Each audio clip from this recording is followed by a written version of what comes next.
അപ്പോൾ big data എന്താണെന്ന് പറയുന്നതിന് മുമ്പ് ഡാറ്റ എന്ന് പറയുന്നത് എന്താണെന്ന് നിങ്ങൾക്ക് അറിയാവുന്നതായിരിക്കും എല്ലാവർക്കും. ഡാറ്റ എന്ന് പറയുന്നത് piece of information, bit of information. അതൊരു നമ്പർ ആവാം, ഒരു സിമ്പൽ ആവാം, അല്ലെങ്കിൽ ഒരു ഇമേജ് ആവാം.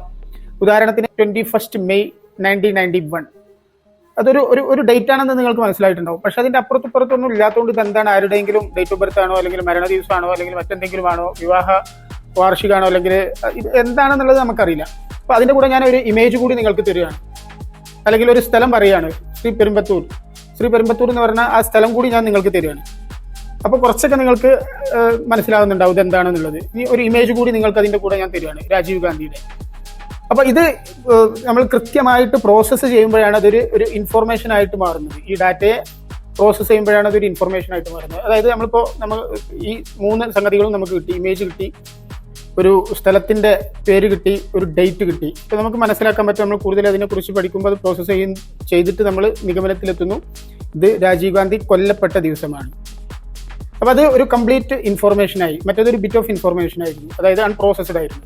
ഇതാണ് ഡാറ്റ എന്ന് പറയുന്നത്. അപ്പോൾ ബിഗ് ഡാറ്റ എന്ന് പറയുന്നത് എന്താണ്? ബിഗ് ഡാറ്റ എന്ന് പറയുന്നത് നമുക്ക് സാധാരണ ട്രഡീഷണൽ മെത്തേഡിൽ കൈകാര്യം ചെയ്യാൻ പറ്റാത്ത, പ്രോസസ്സ് ചെയ്യാൻ പറ്റാത്ത അത്രയും വോള്യൂമിലുള്ള ഒരു ഡാറ്റയാണ് നമ്മൾ ബിഗ് ഡാറ്റ എന്ന് പറയുന്നത്. ഉദാഹരണത്തിന് സോഷ്യൽ മീഡിയ ഉപയോഗിക്കുന്നവരാണ് നമ്മളെല്ലാവരും.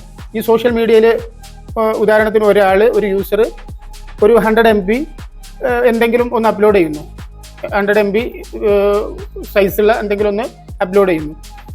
അപ്പോൾ അതേപോലെ ഒരു 100 യൂസർ ഈ 100 MB സൈസുള്ള വീഡിയോ ആവാം, ഇമേജ് ആവാം, അല്ലെങ്കിൽ മറ്റെന്തെങ്കിലും ഇൻഫർമേഷൻ ആവാം, അപ്ലോഡ് ചെയ്യുമ്പോൾ എത്രയായി? 10 GB ആയി. അത് 10,000 ആളുകളാണെന്നുണ്ടെങ്കിൽ അത് 100 GB ആയി. അത് 1,00,000 ആളുകളാണെന്നുണ്ടെങ്കിലോ 100 TB ആയി.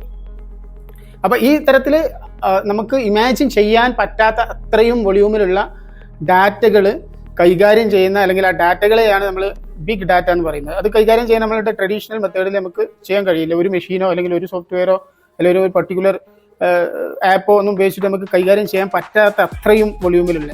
അത് ബിഗ് ഡാറ്റയുടെ പ്രധാന പ്രത്യേകത എന്ന് പറയുന്നത് അതാണ്. 3 V's എന്നാണ് നമ്മൾ പറയാറ്. 1 വോള്യൂം, 2 വെറൈറ്റി, 3 വെലോസിറ്റി.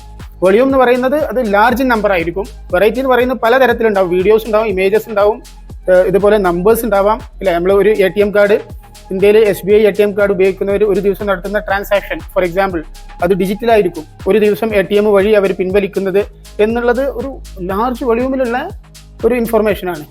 അപ്പോൾ അത് ഡിജിറ്റലായിരിക്കാം, അല്ലെങ്കിൽ വീഡിയോസ് ആയിരിക്കാം, അല്ലെങ്കിൽ സിംബൽസ് ആയിരിക്കാം, ഇമേജുകളായിരിക്കാം. വെറൈറ്റിയാണ്. വെറൈറ്റി ഫോം സ്ട്രക്ചേർഡ് ആയിരിക്കും, ചിലപ്പോൾ സെമി സ്ട്രക്ചേർഡ് ആയിരിക്കും, ചിലപ്പോൾ അൺസ്ട്രക്ചേർഡ് ആയിരിക്കും. അതേപോലെ തന്നെ വെലോസിറ്റി എന്ന് പറയുന്നത് നമ്മൾ വളരെ ഹൈ സ്പീഡിലായിരിക്കും അതിൻ്റെ ഡാറ്റയുടെ ട്രാൻസ്മിഷൻ എന്ന് പറയുന്നത് വളരെ സ്പീഡിലായിരിക്കും.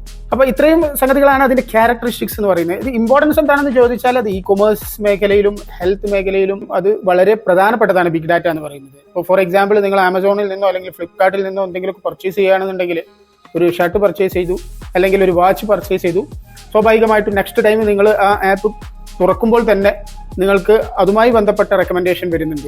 അത് സ്വാഭാവികമായിട്ടും കമ്പനികൾക്ക്, ഈ വാച്ചിൻ്റെ അല്ലെങ്കിൽ ഷർട്ടിൻ്റെ കമ്പനികൾക്ക് ആ ഇൻഫർമേഷൻ പോകുന്നുണ്ട്, അത് പ്രോസസ്സ് ചെയ്യുന്നുണ്ട്. അത് പ്രോസസ്സ് ചെയ്ത് അവർ അതിൻ്റെ റെക്കമെൻഡേഷൻ കാണിക്കും. കാരണം നിങ്ങളുടെ ബൈയിങ്ങിനെ കുറച്ചുകൂടി എളുപ്പമാക്കുന്നതിനും അവരുടെ സെല്ലിങ്ങിനെ കുറച്ചുകൂടി പ്രൊമോട്ട് ചെയ്യുന്നതിനും വേണ്ടിയിട്ട്. അതേപോലെ ഹെൽത്ത് മാനേജ്മെൻറ്റിനും എല്ലാം ബിഗ് ഡാറ്റ വളരെ ഇമ്പോർട്ടൻ്റ് ആയിട്ട് ഉപയോഗിക്കുന്നു.